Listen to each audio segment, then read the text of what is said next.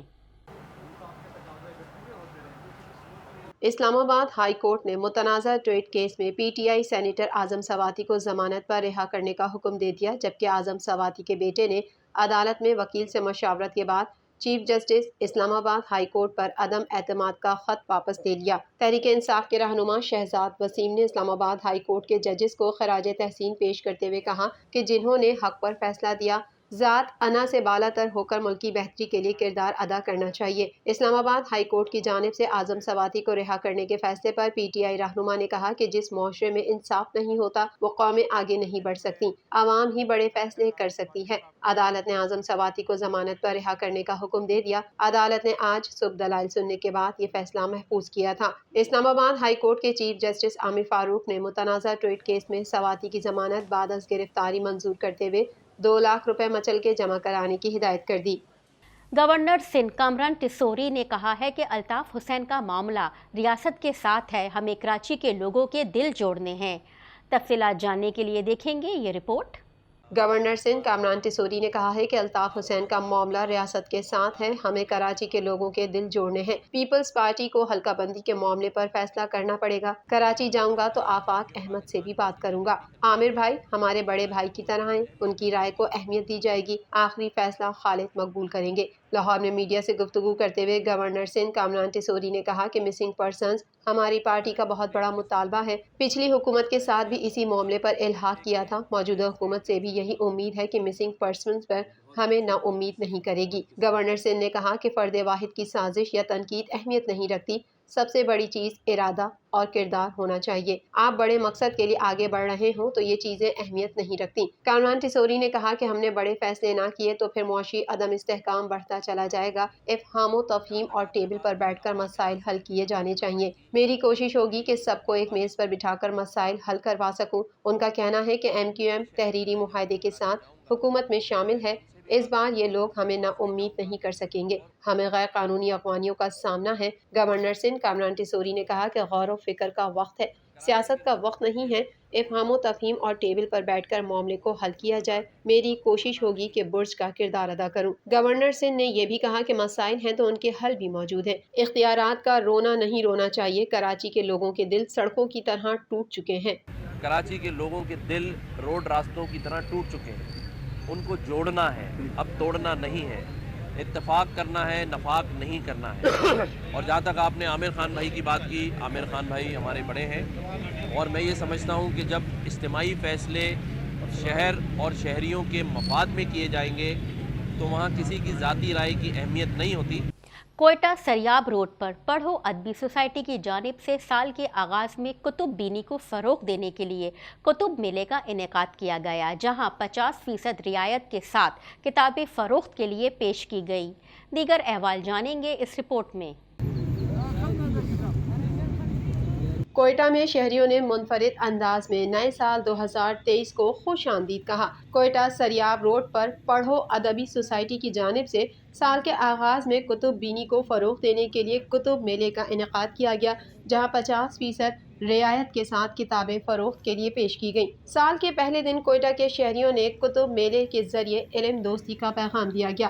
نئے سال کے پہلے دن کی مناسبت سے کتب میلے کا انعقاد کیا گیا اور نئے سال کی شروعات کتب بینی سے کی۔ کتب میلے میں طلبہ، اساتذہ، نوجوان سمیت بچوں نے شرکت کرتے ہوئے اپنی پسند کی کتابیں خریدی۔ کتب بینی کے کلچر کو پروان چڑھانے کے لیے کتاب تبصرے کا سیشن بھی شامل تھا، جس میں کتاب ریویوز بھی پیش کیے گئے تاکہ نوجوانوں کے اندر کتاب پڑھنے کا شوق پروان چڑھے۔ سابق سینیٹر نواب زادہ لشکری رئیسانی نے کتب میلے کا دورہ کیا۔ اس موقع پر ان کا کہنا تھا، 2022 ایک بہت بڑے بحران کا سال تھا، مگر جہاں لوگ کتاب اور علم سے اپنے آپ کو جوڑیں گے تو اس قسم کے بحرانوں سے نکل سکیں گے۔